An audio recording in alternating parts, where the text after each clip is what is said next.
একটি রাস্তার কুকুরের 7টি ছোট ছোট বাচ্চা হয়েছিল।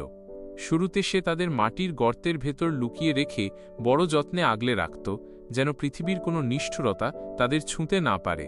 দিনের পর দিন সে খাবার জোগাড় করে এনে বাচ্চাদের মুখে তুলে দিত, নিজে না খেয়েও। কয়েক সপ্তাহ পর বাচ্চাগুলো একটু বড় হলে মায়ের সঙ্গে রাস্তায় বেরোতে শুরু করল। এদিক ওদিক ছোটাছুটি, খেলা, সবকিছুতেই যেন প্রাণের আনন্দ। কিন্তু সেই আনন্দ বেশিদিন টিকল না। পাড়ার এক মাতাল মানুষ, যে সকাল থেকে রাত অবধি মদে ডুবে থাকে, এই দৃশ্য দেখে বিরক্ত হয়ে উঠল। বাচ্চাগুলো তাকে দেখলে ভয়ে চিৎকার করত। সে ভাবল, এগুলো বড় হলে তো আরও ঝামেলা হবে। সেই নিষ্ঠুর ভাবনাই তাকে ভয়াবহ এক কাজ করতে প্ররোচিত করল। একদিন সে 7টি নিষ্পাপ বাচ্চাকে একটি বস্তায় ভরে পাশের নোংরা খালে ছুঁড়ে ফেলে দিল। মা কুকুরটি দূর থেকে সব দেখেছিল, কিন্তু কিছুই করতে পারেনি। কিছুক্ষণ পর সে এসে খালি জায়গায় দাঁড়িয়ে রইল, যেখানে একটু আগেও তার সন্তানরা ছিল।